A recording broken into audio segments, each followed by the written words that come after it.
Malapit sa akin ang probinsya ng Laguna dahil dito nakatira ang aking ibang mga kamag-anak. Katunayan, galing ako sa Lucena na madaanan ko itong bayan ng Magdalena hanggang nakita ko ang kanilang simbahan at munisipyo. At agad akong namangha dahil napakapamilyar nito para sa akin. At di ako nagkamali. Ito pala ang madalas na pinagsusyutingan ng pelikula, lalo na sa mga pelikula ni FPJ, ni Eddie Garcia. Numero 1 ang shooting location ito ng halos lahat ng pelikulang Pilipino. Kung makikita nyo mga tol, halos pare-parehas ang mga simbahan dito sa Laguna, no? At yan, kahit sa buong Pilipinas, at tanungin nyo yung mga ibang mga pare, ang i-recommenda nila pagdating sa simbahan, pagdating sa mga heritage talagang simbahan na yung makikita nyo nung panahon pa ng Spanish, wala masyadong nabago. Dito yan sa probinsya ng Laguna, marami, no? Simbahan ito, St. Magdalene at saka sa Liliw, simbahan ng Liliw, Nagcarlan and Mahay. Makikita nyo wala halos binago. Unlike sa ibang simbahan kasi na-renovate na, no? Pero ito halos talaga ng mga hindi talaga binago. National Historical Commission na yan. Basahin natin, no? Simbahan ng Magdalena. Itinayo ang unang simbahan at kumbento yari sa kahoy at kugon sa patronato ni Santa Maria Magdalena, 1820. Sinimulang itayo ang kasalukuyang simbahan yari sa adobe, 1829. Natapos sa panahon ni Padre Juan Alfonso, 1855. Itinayo ang kumbento, 1871 at hanggang 1872. Napinsala ng lindol, 1880 at muling naisaayos at sa pahintulot ni Arsobispo Pedro Payo, 1882, no? Dito sa pansamantalang inhimpil si Emilio Jacinto matapos lubhang masugatan sa labanan ng maimpis bayan ng Magdalena, Pebrero 1898. O si ano pala dito, pansamantalang nanuluyan si Emilio Jacinto. So, yan. Tignan muna natin, no? Yan. Spanish. Nakikita nyo may mga tumubo na ano. Pasukin muna natin yung loob.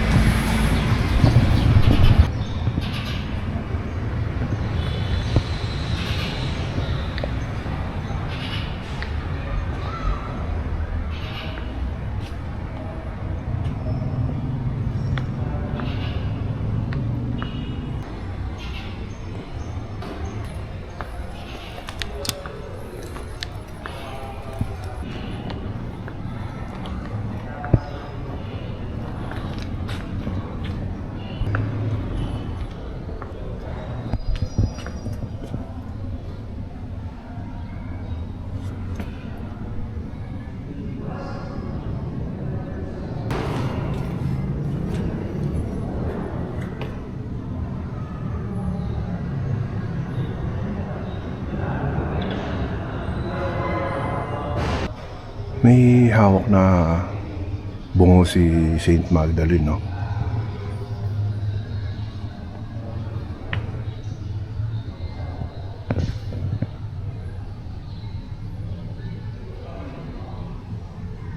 So, kada bayan nga pala mga tol, no? Kada bayan o kada probinsya may mga kanya-kanyang patron.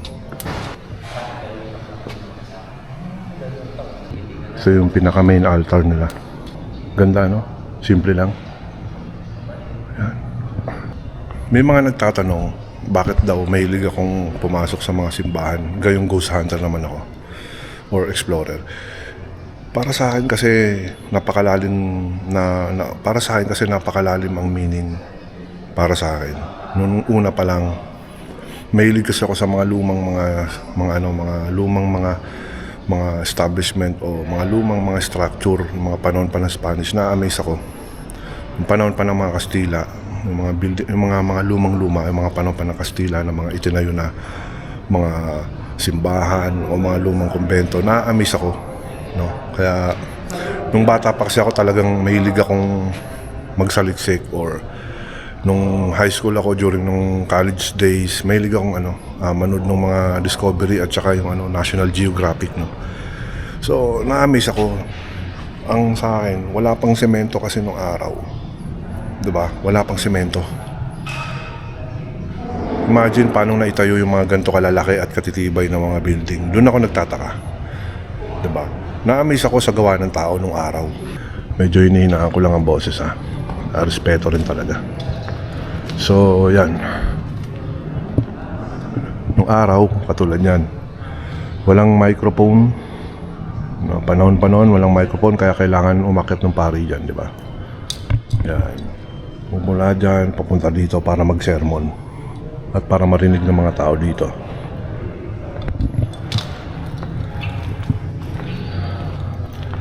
Itong kahoy na ito,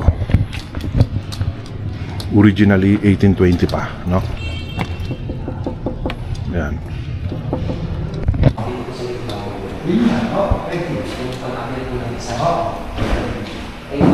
Oh, yan. Dito yung parang yung silid ni Jesus Christ, yung nakahimlay na siya, yung galing siya sa sa pagkakapako, no? Binuksan ni sarili nila kaya medyo maliwanag. Thank you. Ayan.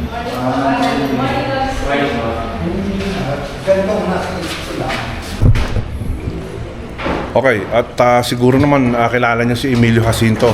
Nandito daw siya pansamantalang inihimpil, no? Dito siya namalagi nung panahon nung sugatan siya. Pasukin natin.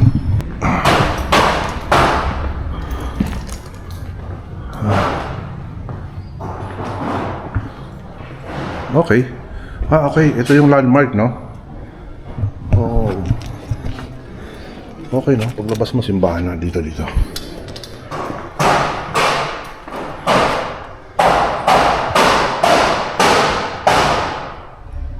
Emilio Jacinto.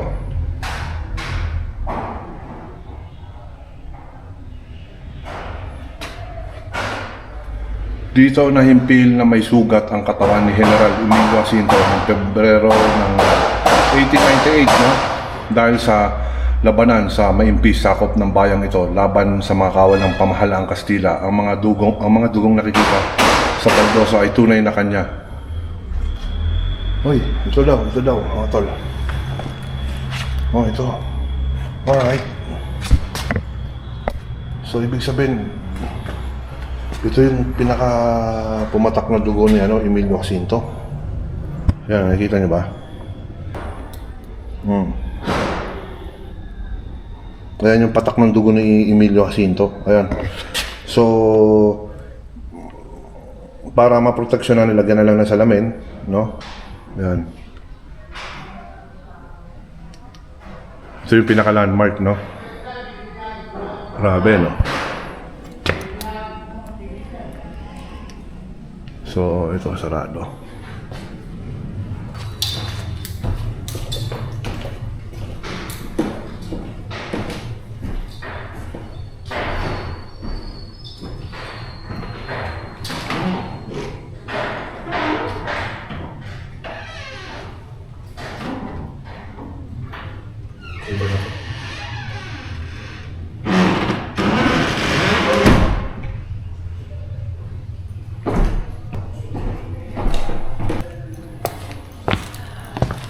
So, tapos na tayo dito sa simbahan ng St. Magdalene Church. Pumunta naman tayo ngayon dito sa isa sa pinakasikat din na lagi talaga rin na pinagsusutingan ng ni Eddie Garcia, nila Robin Padilla, nila FPJ at kung sino-sino pa. Familiar pa rin sa inyo to, yan o. Yan ang pupuntahan natin, ang munisipyo ng Magdalena, Laguna. Laging opisina ng mayor. Yan, sa lahat ng mga palabas. Yan, I love Magdalena. Alright. Mabuhay. So, yan, nandito na tayo. Ito yung pinakasikat na sikat dahil sa maraming pelikula ng mga Pilipino. At alam kong pamilyar yan sa inyo. Nakatalikod siya, no? Nakaharap sa City Hall, no? So, may mga bandila, no? Yan. Dito, yan, yung panood nyo yung mga palabas na yung Andres Manambit ni Eddie Garcia at marami pa eh. Yung kay FPJ yon, no? Dito. Yan. Tapos si Mayor nandiyan sa taas, nakikiusap sa mga mamamayan ng Magdalena. Pero ang alam ko iba yung ginamit na pangalan eh, hindi Magdalena eh, no? So ito yung pinaka-iconic na hagdanan. Ang ganda tignan, munisipyo. Pamahalaan bayan ng Magdalena. Itsura natin. Ngayon nakiting natin, tignan natin kung anong itsura nitong City Hall. Mukhang maganda talaga.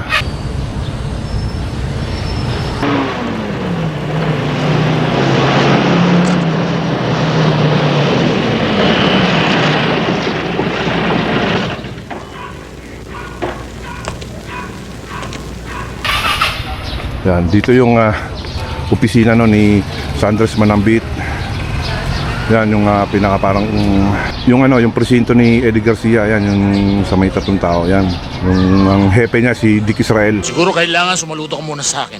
Happy na ako ngayon. Burgos, nung pulis pa ako, halos makomang na ang siko ko sa kasaludo sa'yo.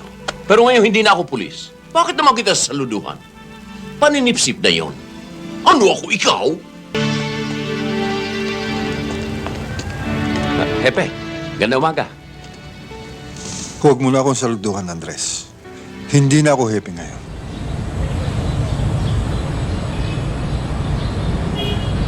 Bisitahin natin. Oops. Ganda ng mga munisipyo talaga sa mga province, no? Tingnan natin.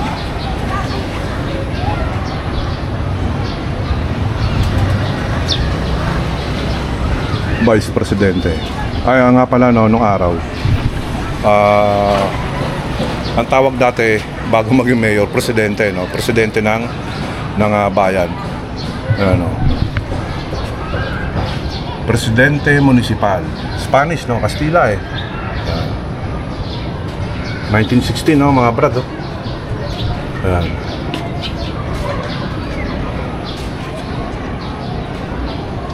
Conceales. Yan yung spelling, oh. Vice Mayor, Vice Presidente.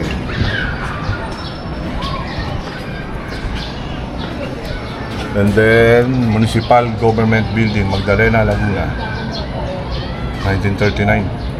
Okay. Silip lang tayo, baka pwede. Uy, ganda oh, ganda ng loob. Yung papag, ano, yung parang sa bahay niya, no? Emilio Aguinaldo, tsaka yung sa Crisologo. Ganda. Ay, sorry. Okay na.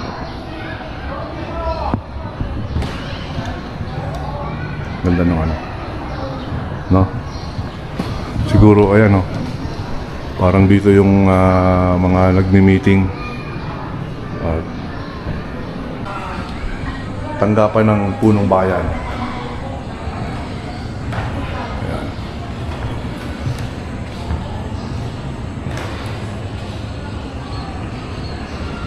Tanggapan ng hukom na mamayapa.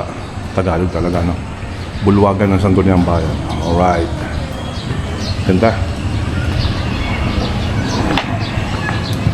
Tapos dito, yung sa Andres Manambit at saka yung sa Padrino, no? Yung sa Andres Manambit dito yung may, ano, yung parang, ano ba dito, yung parang, perya. Ating ligaya. Ano naman yung kumakantang yan? Walang kwenta-kwenta. Ang ganda ng boses, ah. Parang pinamamahayan ng palakas ang ngalang-alak. Ha? Kung saan pinatay yung pamilya ni Eddie Garcia. Tapos dito nakatayo yung ano, sila Eddie Gutierrez. Iconic tong pwestong to eh. Ito. Ganda ng ano, ito yung flagpole. Yan. Tapos yung sa palabas pa na ibang palabas ni FPJ, yan o, dyan siya nakatayo.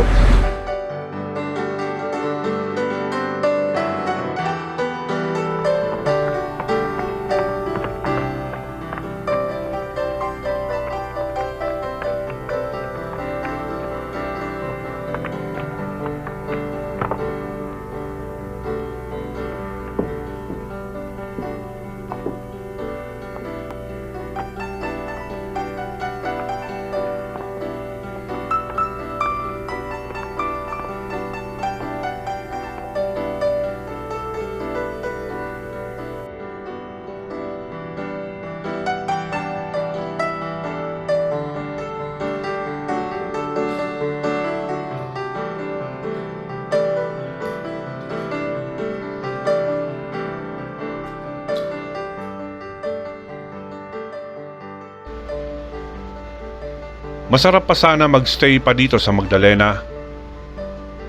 Yun nga lang, may responsibilidad pa tayo na dapat gampanan sa ating mga buhay. Pero wag bibitaw at abangan ang ating next episode. Maraming salamat po muli. Ito po si Nibram Dakel TV. Ito ang Lakbay ni Nibram.